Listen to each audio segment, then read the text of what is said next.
చేస్తాను. నమస్కారం మాస్టర్. రామరా రాము, లక్ష్మి గుర్తుందా? గుర్తులేకే. బాగున్నారా అమ్మాయి గారు? బాగానే ఉన్నాను. అవును, ఇంత పెద్ద చదివినోడివి నీకంటే చిన్నోళ్ళని గారుని పిలవకూడదని తెలీదా? లేక నన్ను మర్చిపోయి? నిన్నెలా మర్చిపోతాను లక్ష్మి.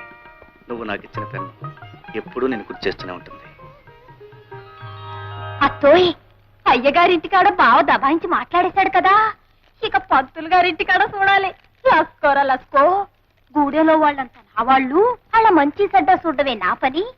గుడిసె గుడిసెలో దీప ఎడతా మనిషి మనిషికి ఎలుగును తెస్తానంటూ పంతులు గారు పొంగిపోయేటట్టు ఎట్టా మాట్లాడేశాడు అనుకున్నావు? ఓలమ్మో, బావ ఎంతోడయ్యాడని నా గుండెలు బాధేసుకున్నాను అనుకో. కబుర్లు కట్టేసి ఇలా రావే ఒకసారి. ఏంటి బావా? పట్నం నుంచి నీకేం తెచ్చానో చూడు. అయ్యా, కాళ్ళ పట్టీలు లస్కోరా లస్కో, భలేగుంటాయి బావా. చూసి చిందిరేయడం కాదే, కాళ్ళకు కట్టుకుని గంతులే. అయితే నువ్వే కట్టు. మొత్తానికి నా గురించి మర్చిపోకుండా గుర్తుంచుకొని తెచ్చావన్నమాట. నిన్నెలా మర్చిపోతానే? నేను లేనంత కాలం అమ్మని కళ్ళలో పెట్టుకుని చూసుకున్నావు. నిన్ను జన్మ జన్మలకి మర్చిపో.